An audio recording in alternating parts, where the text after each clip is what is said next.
With 10.1 of WoW Dragonflight being announced, also known as Season 2, under the name of Embers of Neltharion, we have some additional information from Blizzard that we are going to break down. If you like this video, give it a thumbs up, subscribe to the channel, and let's get right into it. Today, specifically, they have released additional information regarding the armor upgrade system. We are moving away from the Valor system, which is actually going to get a complete revamp into something else.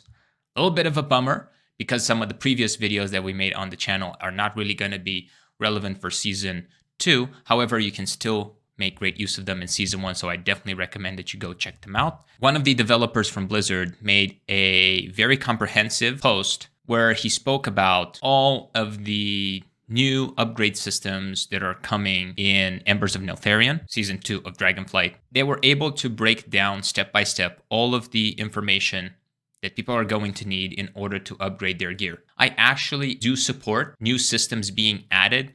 As you guys may know, I talk about this a lot. Many times when businesses need to scale, they need new systems to be implemented. Some systems are good, some systems are not so good. It's pretty much the same whether you're talking about a video game, whether you're talking about sports, whether you're talking about any kind of competition or any kind of activity which is monetary/financially driven. In this case, we're talking about Blizzard and World of Warcraft. They want to attract more people. They also want to retain more people. They want people to be able to play the game for a longer period of time. This new system is going to contain, it's basically a two-part. As you can see here, they're talking about flight stones, and they're also talking about something called Shadow Flame Crests, or crests for short. Flight stones are something that you will get from doing pretty much any activity out there, whether it's a world quest, whether it's doing a dungeon, you name it. It doesn't really depend on the difficulty. You will be able to farm them. And they don't really come at a cap.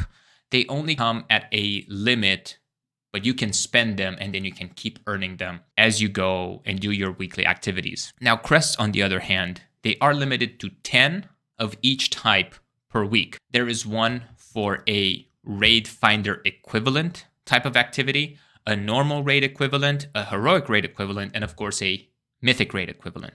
That's why they come in the 4 types of crests that you can earn a total of 10 every single week. If you actually do focus your efforts, you will be able to get quite a lot of these and really upgrade your gear as you move on throughout the week. After a certain point, and even they talk about this, some of them become redundant.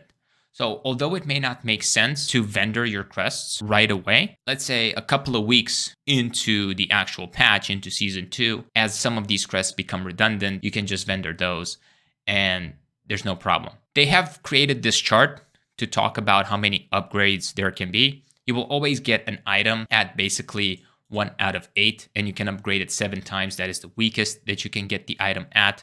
But you can also get an item that is, for example, Hero 4 out of 5, and you only need to upgrade it once. This is something that it will come into play as people progress throughout that specific patch. Now, one very interesting thing is they made a correlation between main characters and alts, and also if you only play one single character, you will not get punished for upgrading items within a certain slot. As you know, one of the problems with Valor Points System right now is, let's say you upgrade your sword, which is arguably weapons are the most expensive items that you can upgrade. And let's say something better drops. And now you're like, damn it, I already invested all of that into that previous weapon.